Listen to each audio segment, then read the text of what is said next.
অনুপ্রবেশকারী অবৈধ ভোটারদের ভোটার লিস্ট থেকে নাম বাদ দেওয়ার জন্য 7 নম্বর ফর্ম ফিল আপ করে জমা দেওয়ার নির্দেশ দিয়েছেন নির্বাচন কমিশন। সেই ফর্ম জমা দেওয়ার শেষ দিন 15ই জানুয়ারি, অথচ সেই 7 নম্বর ফর্ম জমা না করতে পেরে আতঙ্কে রয়েছে সীমান্তের বাসিন্দারা। এই ফর্ম জমা করতে না পারলে অবৈধ বাংলাদেশিরা ঠাঁই পেয়ে যাবে এসআইআর তালিকায়। তাহলে কি বাংলাদেশি হয়েও এই দেশের ভোটার তালিকায় নাম থাকবে তাদের? তাহলে কিসের আর এসআইআর? প্রশ্ন তুলেছে ভুক্তভোগীরা। পাতানো বাংলাদেশি ছেলেকে ভোটার তালিকা থেকে বাদ দিতে ফর্ম 7 জমা দিতে না পারায় আতঙ্কে এক পরিবার। আমার উপরে প্রচণ্ড হুমকি আসতেছে। আমার দাদাদের সাথে আমার ছেলের সাথে সামনাসামনি বলেছে যে আমি এনি টাইম কিন্তু এই যা কাজটা করেছে কিন্তু কাজটা কিন্তু ভালো করিনি, কিন্তু আমরা এনি টাইম কিন্তু ওর ফাঁসাতে পারি। ভারত বাংলাদেশ সীমান্তবর্তী কাছা আখারপুর গ্রাম পঞ্চায়েতের মুকুন্দকাটি গ্রামের বাসিন্দা আফসার গাজীর অজান্তে একটি ছেলে অর্থাৎ সুলাইমান গাজী আবির্ভাব হয়েছে। সেই সুলাইমান গাজীর বাড়ি হচ্ছে বাংলাদেশ। বেশ কয়েক বছর আগে বাংলাদেশ থেকে ভারতে প্রবেশ করে অবৈধভাবে, ভারতে এসে এই আফসার গাজীকে বাবা সাজিয়ে ভোটার কার্ড থেকে শুরু করে একাধিক নথিপত্র তৈরি করে ফেলে এই সুলাইমান গাজী। তারপর এসআইআর আবহে যখন জানতে পারে যে এই সুলাইমান গাজী তার ভোটার কার্ড ব্যবহার করে এই ধরনের নথিপত্র তৈরি করেছে, নড়ে চড়ে বসে তার পরিবার। এই সুলাইমান গাজী যখন এসআইআর ফর্ম আসে বাড়িতে, সেই ফর্ম ফিল আপ করে জমা দেয় এবং যার খসড়া তালিকায় তার নাম আসেনি, তারপরে তার শুনানিতে ডাক পায়। সেই শুনানিতে না হাজির হয়ে সে পালিয়ে বেড়াচ্ছে এই এলাকায়। এখন আফসার গাজীর পরিবার চাইছে এই সুলাইমান গাজীর নাম এই ভোটার তালিকা থেকে বাদ যাক। এই নিয়ে কিন্তু সে একাধিক দপ্তরে ঘুরেও কিন্তু সেই 7 নম্বর ফর্ম ফিল আপ করতে পারছে না। হয়রানির পর হয়রানি হতে হচ্ছে এই আফসার গাজীর পরিবারের।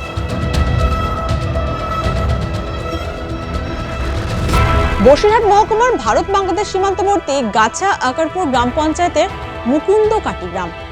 এই গ্রাম ভারত বাংলাদেশ সীমান্তবর্তী হওয়ায় রাতের অন্ধকারে সীমান্ত দিয়ে বাংলাদেশিদের অনুপ্রবেশ ঘটে আকছার। এই গ্রামেরই বাসিন্দা আফসার গাজীর অভিযোগ, তার ভোটার কার্ড ব্যবহার করে অবৈধ বাংলাদেশি অনুপ্রবেশকারী সুলাইমান গাজী বসবাস করছে। এসআইআর আবহে আফসার গাজী জানতে পারে তার 3 সন্তানের জায়গায় 4 সন্তান হয়ে গেছে। অবৈধ সন্তানের ভোটার লিস্ট থেকে নাম বাদ দেওয়ার জন্য 7 নম্বর ফর্ম ফিল আপ করে বসিরহাট 1 নম্বর সমস্ত উন্নয়ন আধিকারিক দপ্তর থেকে শুরু করে একাধিক দপ্তরে ঘোরাঘুরি করে ফর্ম জমা করতে না পেরে আতঙ্কে রয়েছে এই গোটা পরিবার। তারা চাইছেন এই মুকুন্দকাটি গ্রামে 60 থেকে 70 ঘর অবৈধ বাংলাদেশি অনুপ্রবেশকারীরা বসবাস করছে এবং তারা বিভিন্নভাবে এলাকার বাসিন্দাদের কেউ বাবা কেউ মা পাতিয়ে ভারতীয় প্রমাণপত্র তৈরি করে ফেলেছে। তাই তাদের নাম যাতে ভোটার লিস্ট থেকে বাদ যায় তার জন্য বিভিন্ন দপ্তরে ঘোরাঘুরি করেও সুরাহা মিলছে না। এই যে 7 নম্বর ফর্ম আপনি জমা করতে গিয়েছিলেন বিডিও অফিসে, কেন জমা করতে গিয়েছিলেন? জমা করতে গিয়েছিলাম মানে আমার বাবার ডকুমেন্টস নিয়ে বাংলাদেশের ছেলে একটা ডকুমেন্টস বানাইছিল। এবার আমি জানতে পেরে সেটা এই এফআইআর মাধ্যমে জানতে পেরে আমি সেটা 7 নম্বর ফর্ম ফিল আপ করেছি। করার পরে আমি বিডিও অফিস থেকে আমি 4 দিন থেকে ওইভাবে আমি হেঁটেই যাচ্ছি। কোনো প্রশাসনের কাছে কিছু কোনো আমি রিপ্লাই পাইনি, কিংবা বিডিও হয়ে গেছি তাও কোনো রিপ্লাই পাইনি। ফের আমার ডেটের উপর ডেট যাচ্ছে, কিন্তু আমার ডেটের উপর ডেট যাচ্ছে কিন্তু আমি গিয়ে কোনো লাভ হচ্ছে না। আমার এখান থেকে জাতি আসতে আমার 100 টাকা দিন আমার পথ খরচ চলে যায়। তা সত্ত্বেও কিন্তু আমি আজকে 7 নম্বর ফর্ম ফিল আপ করে জমা দিয়েছি, তাও জমা নিচ্ছে না। এই ঘটনা এই যে মানে যে বিএলও আপনার সহযোগিতা করছে না, বিডিও সহযোগিতা করছে না, আর আপনার বাবার নামে কেন একজন বাংলাদেশি যুবক এই নাম তুললো, এটার কি আতঙ্কে রয়েছে? আতঙ্ক মানে কি, আমার উপরে প্রচণ্ড হুমকি আসতেছে।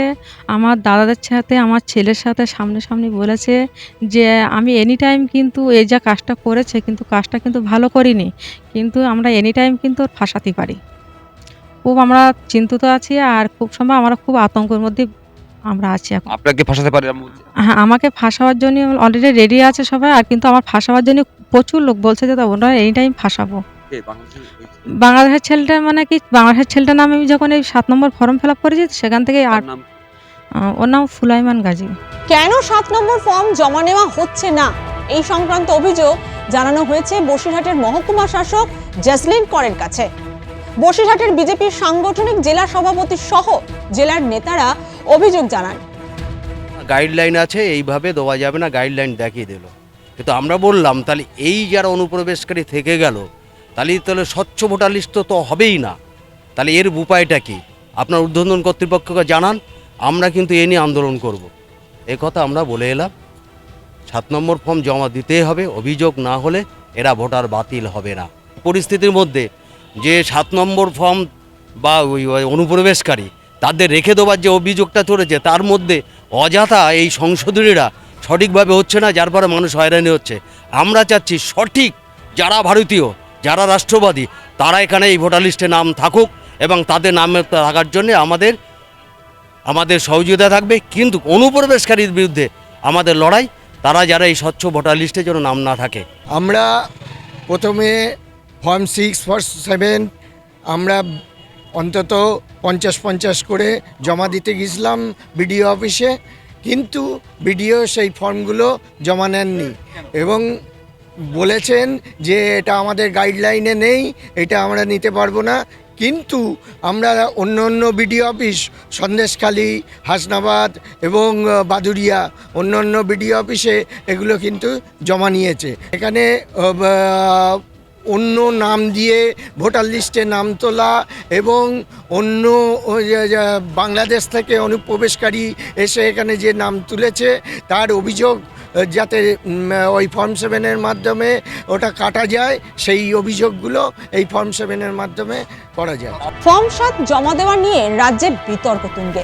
বিজেপি তৃণমূল একে অপরের বিরুদ্ধে ফর্ম 7 নিয়ে দুর্নীতির অভিযোগ তুলেছে। জেলায় জেলায় এই নিয়ে ধুন্ধুমার কাণ্ড।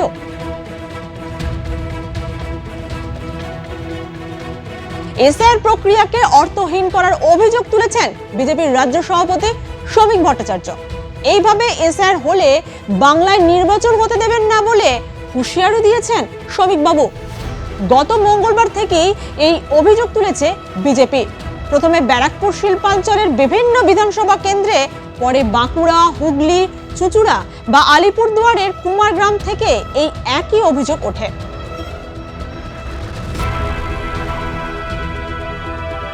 অন্যদিকে বাঁকুড়ায় ফর্ম 7 বোঝাই একটি গাড়ি ধরে তৃণমূল কর্মীরা। আটক হয়েছে 2 বিজেপি কর্মী। চক্রান্তের অভিযোগ তুলেছে তৃণমূল।